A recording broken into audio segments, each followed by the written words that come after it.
We all know the logo changed, so I thought it was kind of interesting to see the history of how the logo changed. And now we have our current logo. Once he became president, we had really the best relationship with him, and so things like the methane rules, folks like Sherrod Brown, who are just absolutely incredible champions. They really are our friends. They have a job to do. They focus on that bird. And bird dogging, in this sense, is really going and targeting candidates, making sure in very public settings to ask them questions about our issues. One question I know we're going to have is how we're going to pick which districts to put students. Hi everyone, my name is Young-Jung Cho. I am the campaign coordinator at 350.org. I'm from New York City, from Sunnyside, Queens. I got my start into organizing through my family. My parents came to the US and knowing very little English, so I was the primary translator. And so I was like, I'm going to take care of my family and my community. But I went to school in Pennsylvania at Bryn Mawr. I learned about coal burning and coal plants, and I was like, what? There are communities of people and whole generations getting sick from coal burning. I can, go to the roots of the problem and organize to shut down coal plants. So one of my first organizing jobs actually out of college was working in Connecticut on the Beyond School campaign with the Sierra Club. So now I organize to protect my family, to work with my communities. And for the past few years, I've been working mostly with young people and college students. I organized all through college. And I spent about a decade working with students and young people. I'm young too. I worked primarily on fossil fuel divestment. So I worked with about a dozen campuses and colleges on pushing universities to divest their endowments from the fossil fuel industry. Also the youth and student coordinator for the People's Climate March last year. And then now working as a campaign coordinator, mostly on the presidential primary with 350. My biggest project is working in New Hampshire, and we just started in Iowa on bird dogging. There was a volunteer in the room who goes bird dogging, and then I got to go out bird dogging with him the next day. So awesome. It's like, oh, great. Target politicians, target corporations, to get people publicly on record for things that they might not want to talk about. The goal of bird dogging is to elicit a response. So the goal is to elicit a response and then have the political media cover what you're saying. The revolution will not be televised, but we do need the mass media to be changing the weather of what is politically realistic, what is possible. So simple. What? Right? So everyone can just do that. Raise your hand, smile, make eye contact with me. Okay, know the punchline. So we saw a few examples of this yesterday. You might get nervous. You have this whole 1 minute spiel of your personal story and why you care about climate change or why you care about environmental organizing, and then you stand up and then you forget everything. This is just know the punchline. Do you oppose the Keystone XL pipeline? Yes or no? Third tip. Seize opportunities for follow-up. Seize opportunities for follow-up. Sure, so in a town hall setting, if I was a candidate, there will be maybe 3 seconds of silence after the candidate responds to your question. That's a perfect opportunity when candidates will usually walk around, shake hands, say hi to everyone in the room. Is that a good time for follow-up? Oh, see? There's that 2 seconds of silence. There's the question. That is good. Learn quick. So, what was the first tip again? Eye contact. Great. Second tip? Oh my god. Third tip? Seize opportunities for follow-up. Oh my gosh. Experts already.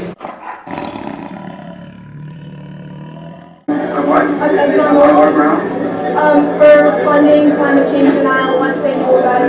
No, that's nothing but a left-wing effort to demonize industries in America. And we're not going to prosecute people who don't believe in climate change. Thank you very much. Department of Justice investigation on ExxonMobil for funding climate denial. First, who would be comfortable doing this type of question? Wow, great. One of Sierra Club Ohio's strategies for the upcoming year. Good to see a lot of hands up in the air. It was a very short video, right? It was 18 seconds long. There was just that one question, and then it was on video. Marco Rubio responds to that by saying, no, that is a left-wing effort to demonize industry, and the media loved that. Actually, very classic Marco Rubio. There's been a lot of evidence that Exxon knew about climate change for decades, and then actively funded climate denial. They are being investigated by the state of New York, California, a topic that has been in the media, and so elevating what's already happening in the political sphere out into the presidential race and getting all the candidates to comment on that. So the second example is with Griffin and Ted Cruz. Listen, I think that public policy can follow the science. Now, with regard to global warming, there are an awful lot of politicians in Washington that want to see the government power of the economy and the by lives, and they're disregarding the science. So, for example, the science shows the satellites that are measuring the temperature. In the last 18 years, there's been no significant reported warming whatsoever. We've had 18 years of no significant warming whatsoever. Those are facts. With respect to facts matter, and I encourage you, I chaired a hearing with a number of eminent scientists on the science behind global warming. I would encourage you to watch the hearing. And in particular, what I would note, I have made one quote from John Kerry that I have a poster board. John Kerry said, by 2013, the whole ice cap will be melted. Now, the interesting thing about making predictions with a date, well, it's been tested. It turned out Kerry wasn't just wrong. He was shockingly, entirely, absolutely wrong. It is, in fact, a fact that the polar ice caps are bigger today than they were before. One of the things I had was a picture. There's a ship that was sent down to Antarctica and believed that the fuel bottles that the ice had all melted. So it went down there to document the lack of ice in Antarctica. The ship got stuck in the ice because instead of the ice melting, the ice caps are bigger. And so one of the problems is there's far too much propaganda and political agenda from politicians who want power and who want to drive up your electric bills and mine. And I'm much more interested in standing with a single mom that's trying to feed her kids and not having her electric bill double than standing with politicians.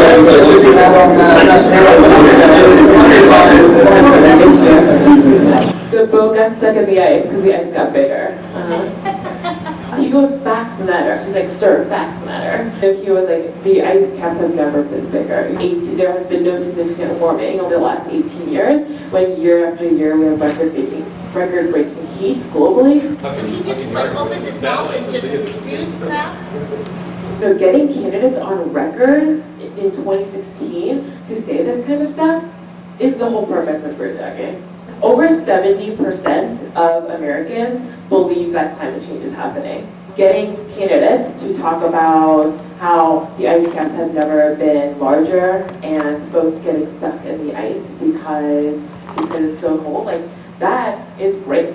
Like, we actually want to have candidates publicly say that kind of stuff. It's not about one candidate versus the other. It's not about a specific party. It's about the issue and elevating issues and the story. That's what we're focusing on, and then we're going to bid our strategy next. I'd like to know if you're willing to sign a pledge that you will not take money from the fossil industry in the stock future. Well, I don't know that I ever have. I'm not exactly one of their favorites. You have. I am committed to moving away from fossil fuels toward clean renewable energy. I go all over this country bragging that I am. And why? Because you are getting a third of your electricity already for renewables, primarily wind.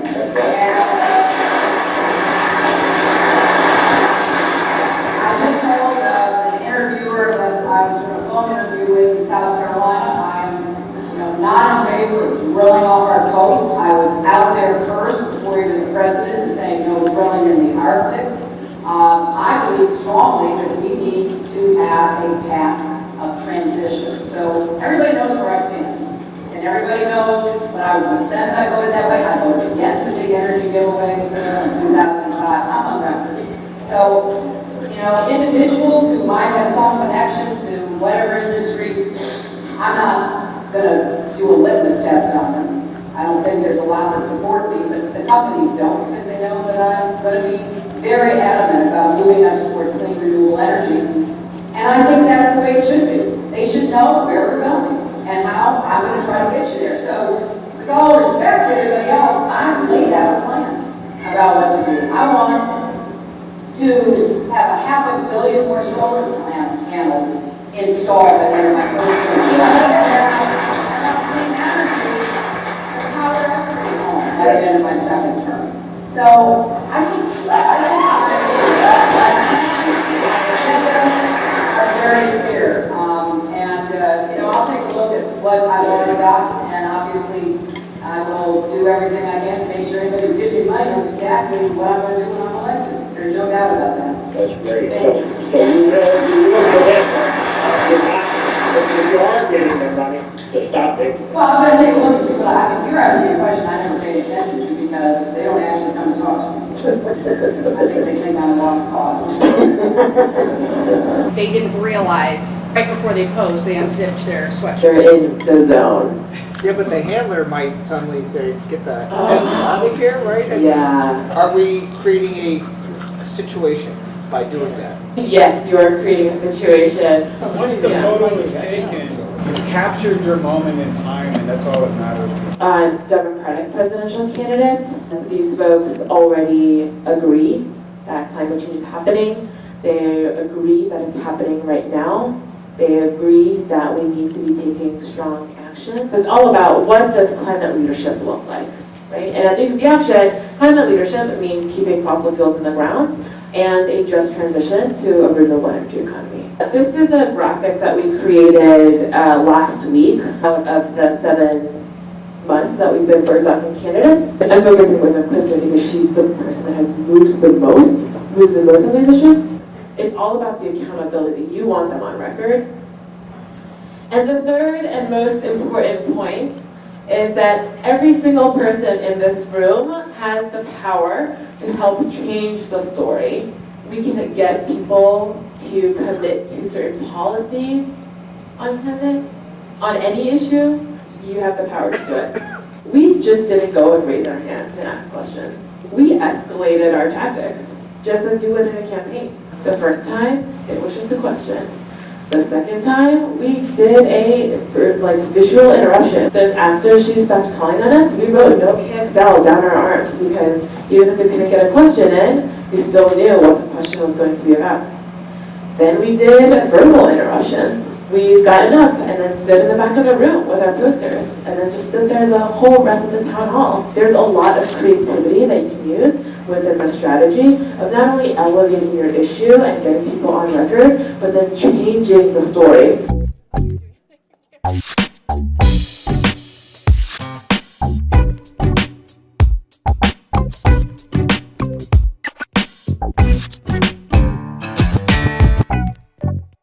Think how different things would have gone if 2010 had been different. That's the last time I was here. Misha is actually with an organization called Lead Ohio. My name is Misha Barnes, and I'm with an organization called Lead Ohio, and we work to build a pipeline of progressive candidates. America Votes is an organization that we work with issue groups, specifically progressive issue groups. You all, a lot of other environmental organizations as well, but then we also work with organized labor, civil rights organizations, women's rights organizations, so the whole gamut. And we really are issue-based, and we want to focus on building up our issues, and one way that we can do that is working together on elections. And when we have candidates that are progressive across the board, we can all agree, and we can work together more.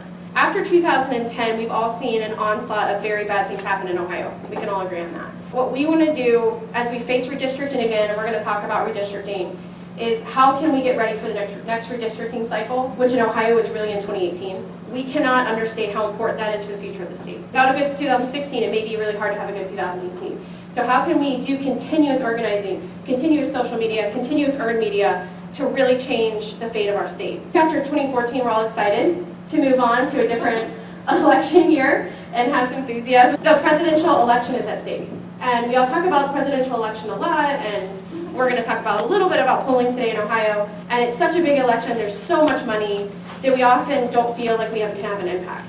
But in Ohio, we have a huge impact. And we're really lucky to live in a state where we are kind of at the center of everything going on. Everybody in this room, you all as an organization, you're saying 3,200 members in just Central Ohio alone. I know you have thousands of members across the state. You should all, I think, take a lot of interest and realize how important this election is going to be I previously worked for then Governor Ted Strickland. We lost in 2010. Every issue has been heard. This race is really interesting between Strickland and Portman here because there's such high name ID with both of them. It's very, very unusual because Ted actually has better name ID than the incumbent. The Republicans have already spent $9 million against Ted alone, just on media. And Ted's still up 3 points.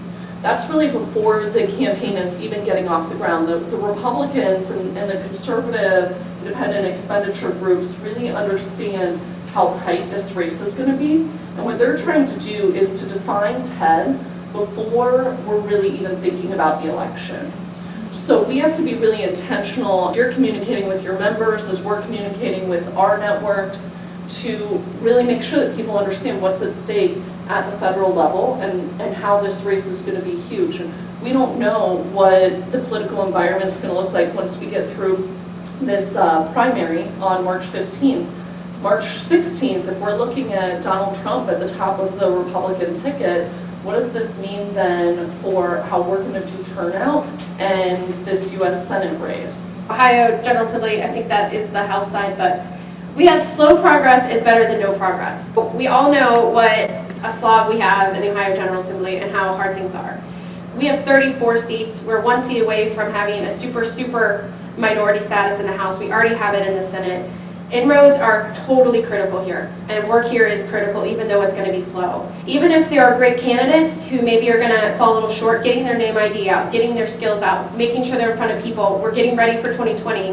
I think this is about the long game, and so this is hugely important in 2016, although we know we're not going to take a majority. How do we use a year like 2016 where we're going to have a lot of resources, meaning people, time, energy focused on the top of the ticket? How do we use that to build infrastructure in Ohio? So how do we build something that we're going to maintain really through 2022?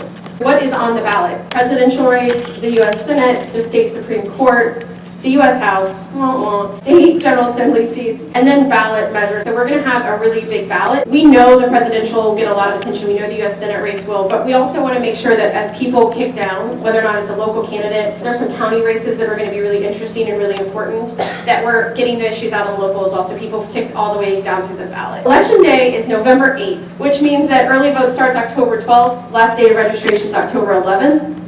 We'll know what the statewide ballot's going to look like on July 6th. And we know our primary is March 15th. Looking at that October 12th date really means that's when the election begins. We're ready to go then. Who can tell us about the passage of redistricting this past November? Redistricting, issue 1 that passed in November, applies to the state ledge districts. Yes? It's going to require that the county lines be followed rather than just drawing lines through counties like they do now. Right, so hopefully our districts will be less gerrymandered. We have to keep communities together. We can't cut right through communities. The apportionment board looks different. So the apportionment board prior to the passage of issue 1 included 3 executive offices, the governor, the secretary of state, and the auditor, the majority leader of both the House and the Senate. Why issue 1 was so critical? It's adding 2 people to that apportionment board process because it now also includes the minority leader of each chamber. And if those 7 people do not agree on the districts, then the districts are only good for 4 years, as opposed to right now, or previous to this passage, the districts were good for 10 years. If they are not agreeing on the district lines, then they're only good for 4 years. So currently, when we look at our district map, our state ledge map, there are not very many competitive seats. Conservatives drew the lines, and we're seeing gerrymandering happening across the country, right? And that's how state legislatures are so lopsided. So people will say, how in Ohio does Barack Obama win twice, but yet you have a supermajority of Republicans in both chambers, and the Republicans are winning all the statewide elected offices? And this is how. They're also controlling the district lines. So this was a really critical issue to pass for all progressive issues, because now we're going to redraw the lines in 2021 with this new group of 7 people on the apportionment board. The critical year to think of with that is 2018. Because in 2018, we get to elect the people who are going to sit on the apportionment board, who will be drawing the lines. These are the not so sexy issues that we have to think about. In terms of 2016 is really compelling. We've got a presidential race, we've got a US Senate race, we've got a lot of attention in Ohio. 2018, not so sexy, right? Since 1990, the Democrats have won 7 statewide races. 7. So it's a pretty daunting task that we're thinking about here, and how we have to be really intentional, not just to focus our efforts and the work that you guys are doing. People care, your networks care about you and what you think of candidates and what you're engaged in. We have to think about apportionment, and we've got to think about that long game, because 2022 is going to be on us very soon. And we cannot be working with the same districts that we're working in now and expect to see any progress in the State House. The redistricting does not happen until 2021. So what we want to do is impact who is currently in office in 2021, so that those people are the ones drawing the lines. Who we elect to these offices in 2018 are who's going to be drawing the lines. The statewide pickups, they're all termed in 2018, and so that's why they're listed as pickups. The House and the Senate, we're going to dig deep into those here. But right now, as Lindsay pointed out, we're in a super minority in both chambers. And so we have to think about where can we have critical pickup, on what districts are going to be competitive in what years. I would love to say of the 99 House districts that they were all competitive, and that's not accurate right now. How many House seats will be open this cycle due to term limits, and I don't know off the top of my head. We'll show the competitive one, or which ones are open, but I don't know off the top of my head out of all 99. The issue 1 passage in November unfortunately did not include congressional districts. Unfortunately, out of our 16 congressional districts, none of them are competitive because they're so gerrymandered. Redistricting is not an easy issue to put on a ballot. It's a really difficult concept to explain in 30 seconds. You're right, there is a bill in the legislature that they could refer to the ballot. There are strong lobbying efforts to get that through. And we're definitely, America Votes and Lead Ohio definitely are supportive of that, and we're going to try to keep pushing it. In the short term, this means the governor is super important, because right now the state legislature determines congressional districts, and the governor can veto that plan. It also matters that he doesn't have super minorities to work with. You don't want a veto-proof majority. Governor in 2018 is super, super important. We can lobby right now at the State House for congressional redistricting, but they have no incentive to pass it. And Governor Kasich has no incentive to sign it. Right now, if you look at the electorate in Ohio and you say we're a 50-50 state, in our 16 congressional districts have 4 Democrats and 12 Republicans. Politics are a lot harder around congressional redistricting, right? So we know Kasich said he's supportive, and Husted says he's supportive, but it's a lot different when John Boehner is like, I'm completely against this. I don't want this to happen. We're dealing with the U.S. Chamber of Commerce, very strong political. We still need to find a way, but I think it's a harder path. If this election happens in 2018, if we lose the governor's race, progressives lose the governor's race, and we have not had any reform, we know that 2019 is going to be a lot of a scramble, because we don't want to have 0 competitive districts. It'll be a conversation for the next 2 years, unless craziness happens and it gets on the ballot by the state legislature. Why did this pass when we had in the last 5 years 2 other statewide ballot initiatives on redistricting? This was actually went through the legislature and was supported by Democrats and Republicans. The Republicans were very motivated to pass this legislation because the districts that they drew, although they're favorable to them in terms of numbers, what they're actually seeing is when you lobby the State House right now, there are 3 caucuses. You have the Democrats, you have the Republicans, then you have, they self-identify as the caveman caucus. They're not people that believe in science. The Republicans were motivated to actually partner with Democrats in developing that legislation. And then there was a very unique coalition of progressive and conservative organizations that are worked on the ballot initiative to get it passed. And so since there wasn't opposition this in 2015 like we faced in prior years. It was successful. These are kind of our goals, but I want to get into the districts. There's no place in Ohio that isn't important. There's no voter that isn't important. We need persuasion. We need turnout to win. There's no magic bullet. In 2012, these 22 counties made up 87% of Democratic vote share and 96% of African American vote share. So that is huge. So if you live in one of these places, they're a huge priority because they're where most of our votes come out. Presidential polling data in Ohio is pretty stale. We talked about building 2016 capacity among key constituencies like environmental voters to really affect 2018. There are no competitive congressional races. State Senate, we have currently 10 Democrats, 23 Republicans. Our goal this year is to protect an incumbent, and then we also have one competitive district that we want to focus our efforts on. It sounds doom and gloom, but the numbers here are good. So this is Senate District 24, which is really the collar of Cuyahoga County. This would be a pickup for us. It's currently held by an unfriendly Republican, and it's an open seat. So the Republicans have a three-way primary here, and we have Democrat Emily Hagan, the first-time candidate, but by all means seems to be good on the issues. Our protect is Senate District 30, which is Senator Lou Gentile. He's in Southeast Ohio along the river. It's going to likely be a really competitive seat. It was in 2012. Important for us to spend some time and resources there. Jim Hughes, that seat is open right now, but Stephanie Kunze, who is in the state house, is running for the seat. She was kind of handpicked, and he is running for her house seat, so they're flipping. I don't think the Democrats have decided on a candidate yet, so that's a little discouraging. We're still keeping it in our tier 2 and hoping that somebody really great emerges. DPI? DPI is Democratic Performance Index, so that is an average of how well Democrats have done in the district. So it's at 48%. So for the state house, we have 34 seats. That is a scary, scary number. Like I said, if we get under 33 seats, then they can put things on the ballot without pass things without referendum. They can put things on the ballot. They can do whatever they want. So it's a scary, scary number. Our goal this year is to pick up at least 2 seats.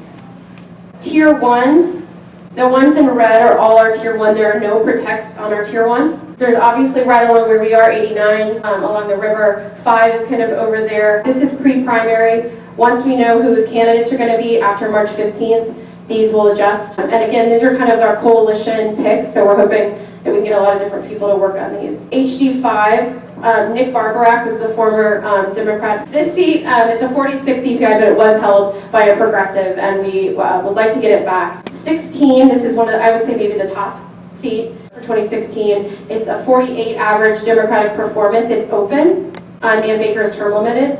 David Greenspan is on the Cuyahoga County Council. He's not super popular. He's really bad on a lot of progressive issues. Tommy Green, he worked for Equality Ohio, worked for Sherrod Brown. He has done an amazing job raising money, and so we feel really optimistic. 23 is going to be a little harder. It's in Franklin County. Cheryl Grossman, it's open. I think that'll be a challenging seat. The Democrat running is on school board and Southwest City School Board. 43 is a great DPI, 52%. We lost this in 2014. It was a really bad year, so we're hoping we can pick that back up. 55 is a 53% DPI, Democratic performance again. 89, does anyone live along the lake in Sandusky around there? This was Red Fern's old seat. It's a 53 DPI. So you can see from here, you know, I know we're really hugely outfunded in terms of the caucuses, but I think there's reason to be optimistic that we can get in a better number of 35 or 36, 37 seats. So the tier 1 are races that we think are going to be more competitive. These tiers could change, and the races within the tiers will change, likely post-primary. But we wanted to just start putting the maps out and starting to suggest some areas that we want to build capacity and that could be really competitive. Tier 2, you'll notice 95 and 94 are also in the Senate district that we mentioned that we want to protect, which is SD 30, that's Senator Lou Gentile's district. We have some interesting races here that as we watch these primaries could move to tier 1. HD7 with the 48% DPI is also in Cuyahoga County, so we've got a lot of Cleveland people here, good races to to invest in, and that's also an open seat. HD 20 is in Franklin County. We need to defend this. This is Representative Heather Bischoff, has been competitive in 12 and 14. So we want to make sure we hold on to that one, and it will be interesting to see how the Republican primary plays out. HD 28, this is in Cincinnati area, Hamilton County. This is going to be a really competitive seat, and hopefully one. This is Connie Pilich's former seat, and we lost this in 2014, so it would be great. We've been building in that district, so if we can keep that momentum going. In 57, we're up on the lake again, so environmental issues are, going to be a huge organizing tool for us on the lake, and people are really cognizant of what's happening right now. So It's also a huge wind pocket. Moose's district is one of the biggest wind pockets. It's north central. 79, we lost this seat in 2014. We can do some great organizing here around Yellow Springs. And then 94 and 95 are really important seats in Southeast Ohio and are also embedded in that Senate seat. In 95, he's term in 2018. She's a great candidate, the county commissioner. On paper, she's great. This is something we just want to keep watching and seeing if it could become competitive. Can we talk about Debbie Phillips real quickly, because clearly she's been such a friend and champion. Can you talk about these two Democratic candidates and if you think either one of them would be competitive here? Sarah Grace, I don't think has run for office before, so she is new. Eddie Smith is also new, so I don't know a lot about them. I think it's definitely a race to watch to make sure that Progressive holds the seat.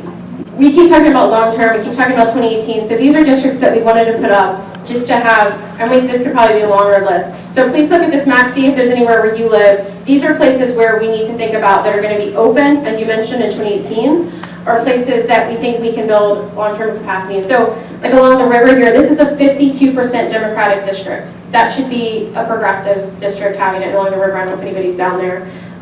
21 in Franklin County is a little bit harder. And then Summit County we just have been unable to really, those districts are all between a 45 or 50 DPI, or Democratic performance. Let's get it done. To finish out, House District 6, which is another one of those collar districts in Cuyahoga County, is going to be open in 2018. So it's a place where we need to start building capacity and getting ready for it. There's some things that you guys can do. You guys are on the ground. You're meeting people every day. You're spending your weekend here, so you're obviously committed. You can help identify leaders. You can help identify people to run for office. This year they've already filed, and we're talking about the current candidates on the list. But who are people that should be thinking about running in 2018, 2020? Keep those in your mind so we can connect.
Please repeat after me.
subscribe.